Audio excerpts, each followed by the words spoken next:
দায়িত্বশীলগণ কথা বেশি লম্বা করা যাবে না, যেহেতু অনেক দায়িত্বশীলরা আছে, উপজেলা দায়িত্বশীলরা আছে এবং কেন্দ্রীয় মেহমান আছে, আমাদের প্রার্থী আছে, তারা গুরুত্বপূর্ণ আলোচনা পেশ করবেন।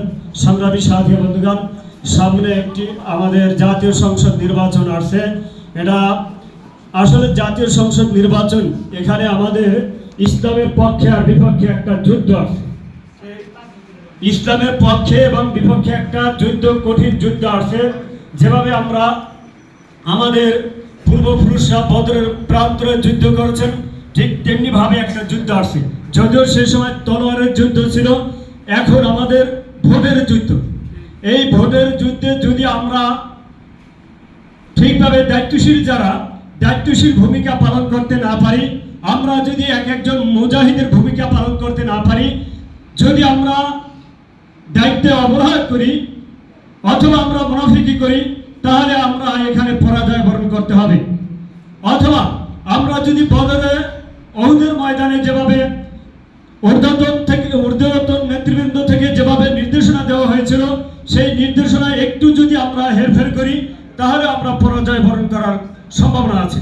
এজন্য যারা দায়িত্বশীল আছেন, যেই সংগঠনেরই হন না কেন, ইসলামী আন্দোলন, ছাত্র আন্দোলন, মুজাহিদ কমিটি, শ্রমিক আন্দোলন, যুব আন্দোলন, যে সংগঠনেরই হন না কেন, উপজেলা থেকে যেই দায়িত্ব আপনার উপর আসবে, যেই নির্দেশনা আসবে, যেইভাবে আসবে, ওইভাবেই ঠিক অক্ষরে অক্ষরে পালন করতে হবে।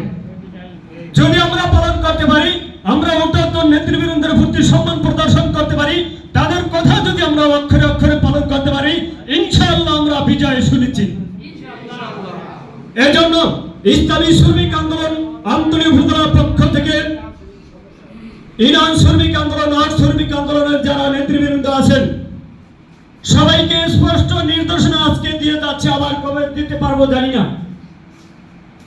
কোন সংগঠনের দায়িত্বশীল কিভাবে কাজ করবে সেটা সেই সংগঠন দেখবে, কিন্তু আমার শ্রমিক আন্দোলনের কোন একটা সদস্যর বিরুদ্ধে যেন কোনো ধরনের অভিযোগ না আসে, কোন একটা সদস্যর বিরুদ্ধে যেন কোন দায়িত্ব অবহেলার জন্য কোনো অভিযোগ না আসে, এটা আপনাদের কাছে অনুরোধ থাকবে। যে কোনো ইসলামী আন্দোলনের পক্ষ থেকে, প্রার্থীর পক্ষ থেকে যেই নির্দেশনা আসবে, অক্ষরে অক্ষরে পালন করবেন। এই নির্দেশনা দিয়ে আমি আমার বক্তব্য শেষ করেছি। আসসালামু আলাইকুম ওয়া রাহমাতুল্লাহ।